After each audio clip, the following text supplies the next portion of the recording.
தாமரை இலையின் நீர் போல் ஒட்டி ஒட்டாமல் இருப்போம். Detached attachment. நிஷ்காமிய கர்மம் என்பார்கள் வடமொழியில். காமிய கர்மம் என்றால் பலனோடு ஆசையோடு ஒரு வேலையை செய்யறது. நிஷ்காமிய கர்மம் என்றால் செய்யறேன், ஆனா எந்த ஒரு அதன் மீது பற்றும் கிடையாது, ஆனா ஈடுபாடோட செய்வோம்.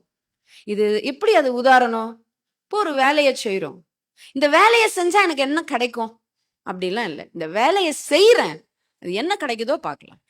இது செய்யறதுனால என்ன கிடைக்கும்ன்றது இல்லை, இது செய்யறதே எனக்கு பலன். இந்த கோயிலுக்கு போறேன், பழனிக்கு போய் பாத யாத்திரை பண்ணிட்டு வந்தா இது என்ன கிடைக்கும்? பாத யாத்திரை போற பத்தி அதுவே உன்னுடைய பலன், அதுவே இறைவன் கொடுக்குற பலன் தானே. பிள்ளைகளை நான் வளர்க்குறேன், இந்த புள்ள நாளைக்கு வளர்ந்து எனக்கு என்ன பண்ணும்? அதெல்லாம் கிடையாது. என் பிள்ளைய நான் வளர்க்கணும். காக்கா குருவியை பாருங்க, என்ன எதிர்பார்த்து அந்த பிள்ளைங்களை வளர்க்குது, அப்படி வளர்க்கும். ஒரு எல்லா விலங்குகளையும் நீங்க பாருங்க. நிஷ்காமிய கர்மம்னா விலங்குகள்கிட்ட தான் கத்துக்கணும். ஒரு கோழி குஞ்சு முட்டை போட்டு அது அந்த குஞ்சுகளை காப்பாற்றும் பொழுது பாருங்க, பருந்துகிட்ட போய் சண்டை போடுறது. இதெல்லாம் யாரு? இயற்கை. ஆனா அதே கோழி குஞ்சு வளர்ந்துரும் ஈக்குவல், அதுக்கப்புறம் அதோட நெல் அது வந்து எடுத்தா குத்தி துரத்தி விடும். பார்த்திருக்கீங்களா? அவ்வளவுதான், வளர்த்துட்டேன் போயிட்டே இரு. நம்ம என்ன பண்றோம்? மருமக வந்துருச்சுன்னா ஊனாந்தான்.